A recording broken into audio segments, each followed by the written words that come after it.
Maybe I'll record a little audio of my commentary that was shared in the group thread, since I didn't get a chance to jump in and share some thoughts that came to me while we were listening to the different speakers today. So it seemed like there was a pattern of aligning consciousness, and that seemed to be like one of the challenges that we've been trying to address in the conversations. And another theme that came up for me was around the idea that what we're seeing here in nature is the result of harmony and helping out and cooperating, as in that this forest is the result of cooperation.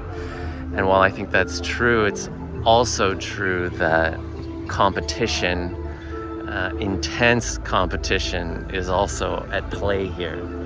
And if we deny that fact, we're less equipped to design solutions to ecological disharmony.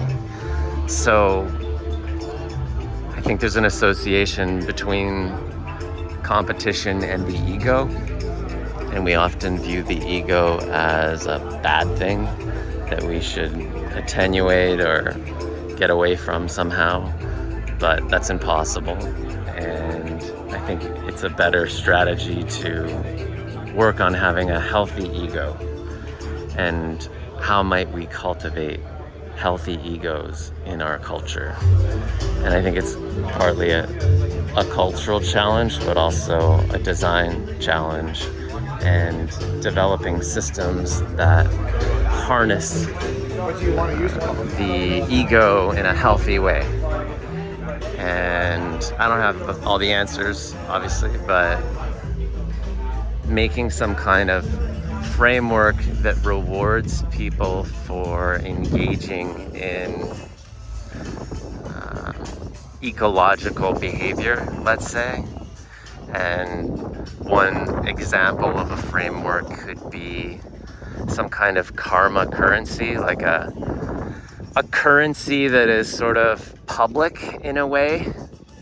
You know, we all want to be loved, and we all want to fit in, and we all want to be cool. It's kind of inevitable. It's part of the human condition.